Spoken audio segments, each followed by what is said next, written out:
Você já percebeu como ultimamente se encontra imerso em um mar de distrações, incapaz de processar o fluxo constante de informações digitais que nos rodeia? Você sente que sua capacidade de concentração está obscurecida por uma espécie de névoa que obscurece sua mente. Além disso, ao passar tanto tempo respondendo compulsiva e superficialmente às mensagens, nossas habilidades sociais deterioraram-se drasticamente. Tornamo-nos deficientes socialmente, como afirmou o filósofo estoico Sêneca.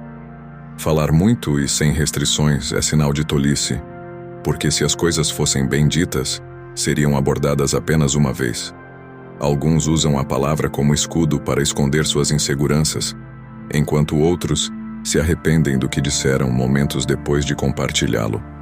Há também quem se sinta ignorado sem receber atenção, nem o respeito que merecem quando levantam a voz em grupo.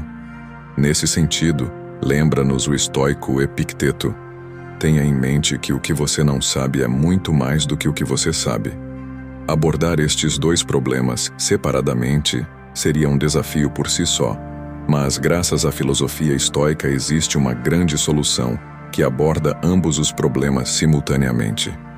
Esta é a forma mais elevada de autocontrole e disciplina, conforme observado por filósofos estoicos como Marco Aurélio, que afirmou ser o eco mais poderoso da verdade.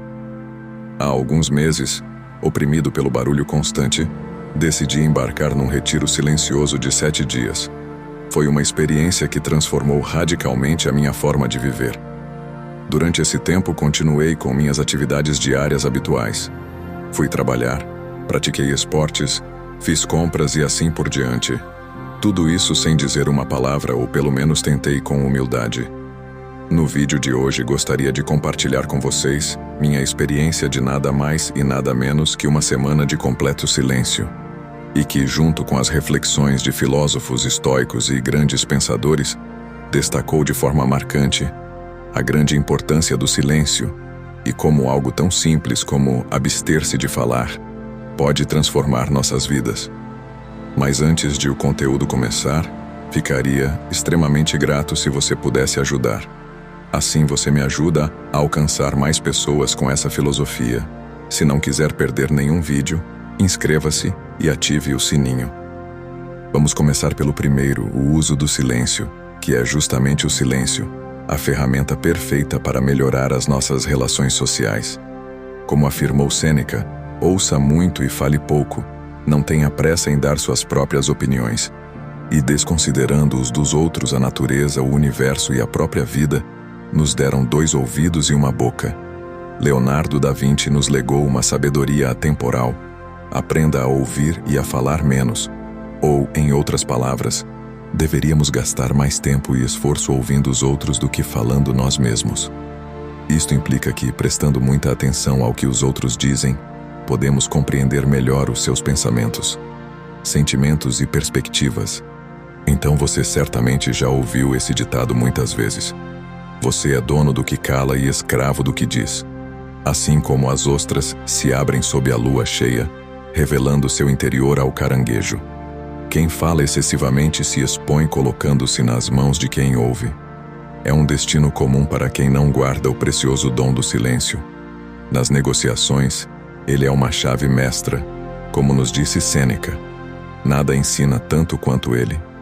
Vós, mestre da negociação, segundo seu trabalho, nunca divide a diferença. Chama isso de silêncio dinâmico ao colocar pausas no diálogo, convidando o outro a preencher o vazio com suas palavras. Essa prática transcende a esfera empresarial, em jantares de confiança ou encontros íntimos. Pode ser revelador quando considerado como um gesto que demonstra atenção e sensibilidade, apreciado pelos estoicos na sua busca pela virtude. O Epicteto aconselhou não dar mais do que o necessário, pois a linguagem humana, se não controlada, pode se tornar uma fera descontrolada que causa danos. Em sua essência mais profunda, é uma arte que vai além de fechar o boca, exige aquietar a mente, uma habilidade cada vez mais difícil na nossa sociedade atual. Muitas vezes estamos ansiosos para conversar, sem perder tempo para ouvir ou pensar no que vamos falar. Marco Aurélio nos lembrou que é melhor ficar calado e ser considerado tolo do que falar e tirar dúvidas. Definitivamente na quietude encontramos o espaço para aprender e realmente compreender os outros. Ao praticar o silêncio, tornamo-nos conversadores excepcionais, capazes de construir relações sólidas, baseadas na confiança mútua. Estamos constantemente enviando mensagens e ficamos frustrados se não recebemos uma resposta imediata, como se fôssemos macacos pulando de galho em galho. Mas isso é natural, mesmo que critiquemos. Zenon de Sítio nos destacou que olhamos pelo barulho porque nos dá a sensação de companhia humana. No entanto, em tempos imemoriais, precisávamos do conforto e da agitação do grupo para sobreviver.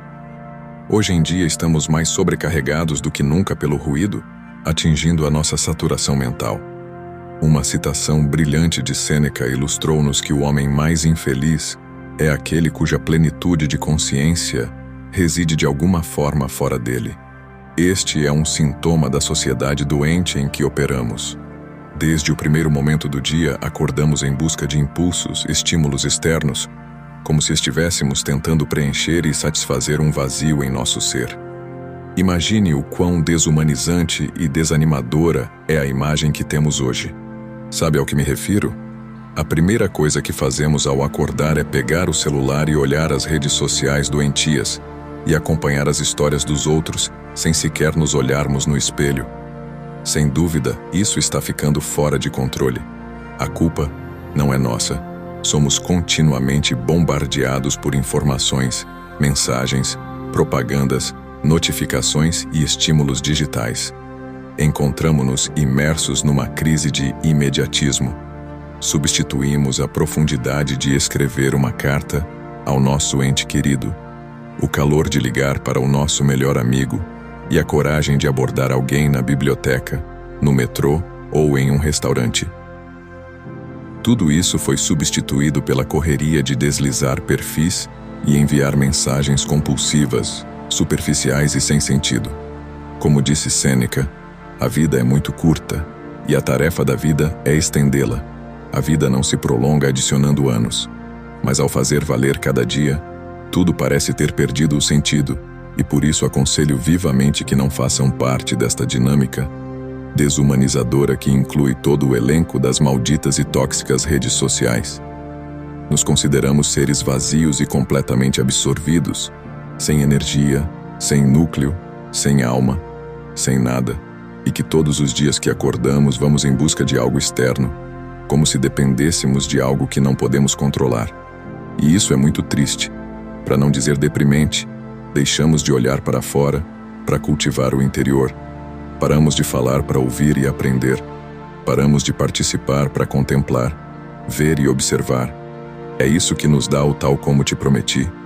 Deixe-me compartilhar minha experiência de 7 dias com total serenidade, juntamente com seus benefícios e dicas práticas, ao tentar imitar a vida monástica e a profunda introspecção dos monges, que se caracterizavam pelo seu voto de silêncio. Imaginei como seria vivenciar no meio do nosso dia a dia, manter a interação com a família, amigos, parceiros e até com amigos, funcionários de supermercado ou garçons. Foi uma das experiências mais enriquecedoras que já tive, embora deva confessar que algumas palavras me escaparam. Foi muito mais desafiador do que eu imaginava. Particularmente comunicar-me com meu parceiro, meus pais e outras pessoas em situações comuns tornou-se complicado, como era de se esperar, já que comunicar-se silenciosamente é bastante complicado. Porém, isso me proporcionou muitos aprendizados. Para mim, tornou-se uma experiência extraordinária que certamente repetirei. Por que razão? Como experimentei um aumento notável na minha concentração e foco, qualquer forma de ansiedade, frustração ou preocupação com o passado ou o futuro simplesmente se dissipou pelo silêncio. Pude ter um diálogo interno mais profundo comigo mesmo, dando-me espaço de manobra e reflexão para analisar minhas respostas e desvendar padrões de pensamento negativos. São reflexões com muita frequência. Não temos oportunidade de fazer isso quando falamos, o que é sempre fascinante. Além disso, todos os tipos de impulsos superficiais perderam força. Por quê? Porque ficando em casa, isso abre a capacidade autêntica de me perguntar: É isso que você realmente quer ou vai sucumbir a esse desejo? Isso, sem dúvida, me permitiu ter maior controle sobre minhas ações. O silêncio me deu a oportunidade de examinar emoções negativas e padrões de pensamento negativos que eu não sabia que viviam dentro de mim durante o dia. Foi um diálogo interno com meu subconsciente que às vezes tende a nos enganar. Você pensa que não tem esses padrões até parar de falar e ficar muito mais consciente. Nesse momento profundo de reflexão, é onde você pode realmente se transformar. Nunca alcancei essa profundidade de introspecção, mesmo em minha meditação mais intensa.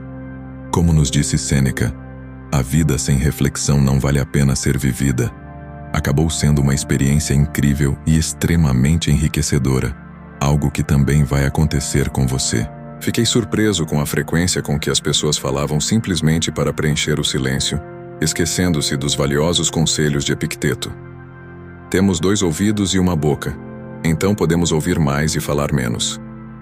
Ele permaneceu calmo, sem dizer uma palavra. Ele apenas sorriu e acenou com a cabeça, seguindo o caminho da serenidade proposto por Marco Aurélio, que disse: leve em conta que os homens não se deixam levar por discursos persuasivos, mas sim pelo que sentem ao ouvi-lo, sem a necessidade de investigar, permitindo que as palavras fluir ao meu redor. Você pode capacitar-se para ouvir e fazer perguntas e mais perguntas devido à sua curiosidade em aprender a maneira poderosa de permanecer em silêncio. Simplesmente aceitar e sorrir supera qualquer diálogo. Assim como ensinou Sócrates, a verdadeira sabedoria está em reconhecer a própria ignorância. As palavras fluíram e fluíram indefinidamente. Enquanto permaneci em silêncio, sem dar qualquer resposta, foi algo verdadeiramente extraordinário, incrivelmente gratificante de testemunhar. Isto porque você aumenta o seu intelecto e a sua riqueza mental. Ao mesmo tempo que aprendes a ouvir-te e a agir com toda a capacidade das tuas faculdades, graças à dicotomia do controle estoico, vivemos numa sociedade que, pelas nossas circunstâncias, sejam elas profissionais, pessoais ou familiares, não temos o tempo para refletir e, consequentemente, para organizar nossos pensamentos, que é, em última análise, uma ferramenta valiosa que nos dá o poder do silêncio.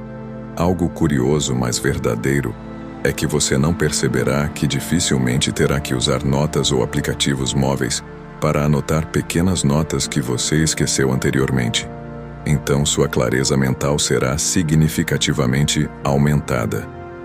Encorajo todos vocês a viver esta experiência e praticá-la todos os dias. Então por que não alocar minutos, horas e até blocos inteiros de tempo para silenciar? Pode ser algo tão simples como montar quebra-cabeças ou pintar mandalas. Você notará como no seu dia a dia seu tom de voz era muito alto. E graças ao silêncio ficará muito mais lento, calmo e claro. Graças ao fato de que você concentra mensagens mais diretas e claras para seus ouvintes. Algo que anteriormente você poderia estar falando por falar coisas que às vezes não fazem sentido. Mas nem tudo termina aqui. Você notará como o resto das pessoas lhe prestam ainda mais atenção do que antes, porque, sem dúvida, você irá captar o interesse delas. Se você conseguir se submeter a um voto de silêncio, não perderá nada, será simplesmente mais uma oportunidade de se descobrir. Como disse Marco Aurélio, não se preocupe em fazer os outros pensarem como você, concentre-se em pensar como você. Que hábitos você coloca em prática para conseguir isso? Existe algo que o impede de colocá-lo em prática? Aguardo sua resposta nos comentários. Se você gostou deste valioso conteúdo, não esqueça de se inscrever e compartilhar com alguém que possa se beneficiar desses ensinamentos. Vejo você no próximo vídeo.